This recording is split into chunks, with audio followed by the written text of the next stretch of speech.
Hey guys, Davey G. How you doing? Okay, a little cat here on this. Anyways, just want to talk to you about gun shows.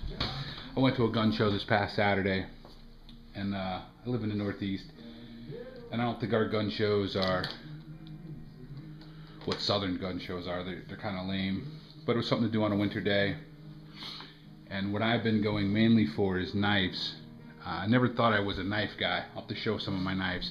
I still don't really consider myself a knife guy, but much more experience with firearms, and not that that's great either. But the gun shows around here, guns themselves aren't all that well priced, and for the couple extra bucks, I'd rather deal with a local vendor or gun store, although those are getting harder and harder to come by here. But I did pick this shirt up. I thought it was kind of nice. Free men own guns, slaves don't. $10.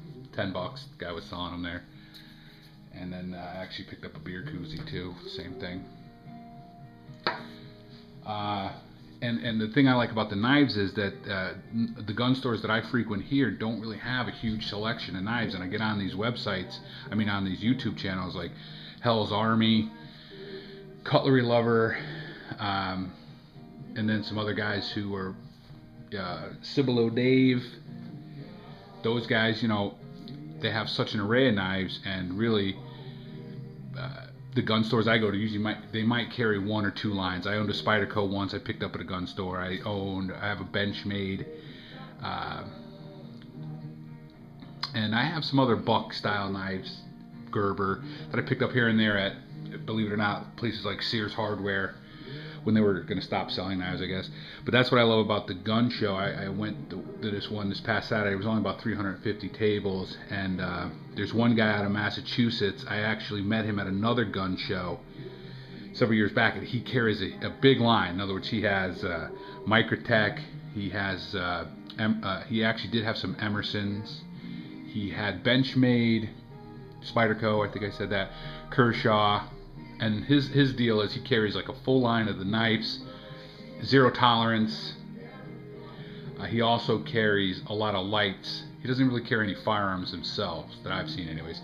And he also carries a big line of Maxpedition, which I like because, again, I like the Maxpedition products, but there's no place that I know of retail that you can go and touch it, feel it, see what it looks like or feels like on you. You have to rely on YouTube for reviews. So he didn't have it at this show, but there's another big show coming up in Springfield, 700 tables. And again, I like the knives to go and check them out because I want to be able to touch them, feel them, see what they look like. And the couple of gun stores I do frequent don't really carry. They might carry like Benchmade or CRKT, but they don't carry as much as this one guy carried. So that's all I bought at the gun show. I looked at some ammo, and that's the other thing that's going to segue me into this ammo. I went to my local Walmart at lunch today. I'm always there poking around, and I needed some things. And I picked up this ammo, and I want to know if anyone has an opinion on it. This is just range ammo. This ammo, Tull ammo, made in Russia. Steel case, non-corrosive, Birdian Prime. 9mm, 115 grain, full metal jacket. I think I read somewhere maybe that this might have something to do with Wolf. Maybe it's a division of Wolf. I don't know. But here's the deal. $9.47 plus tax, 50 rounds. Here's what's concerning me about it.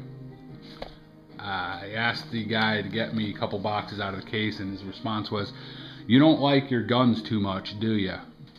What do you mean by that? He said, "Well, it's dirty and it's steel cased." I'm like, well, dirty doesn't bother me. I clean them right when I'm done.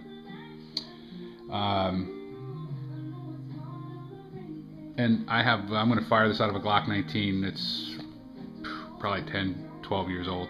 And it has never hiccuped on anything I put through it. And I do have a bunch of Wolf ammo in 223. So, anyone out there have any experience with Tull ammo? Tull? And I just thought it was funny that I hate when sales associates say crap like that. If it's that shitty, don't sell it. And I know in the case of a Walmart, he doesn't have probably any input on what's sold there in his store, but And anyone have any experience with it? Should I be worried about firing it through my Glock, which is just a stock Glock that's probably generation 1? I mean, it's another story. I bought that Glock to replace a different Glock 19 that I had to sell at some other time in my life. But I guess that's about it. Let me know how your gun shows are. And I'll talk to you guys later. Thanks.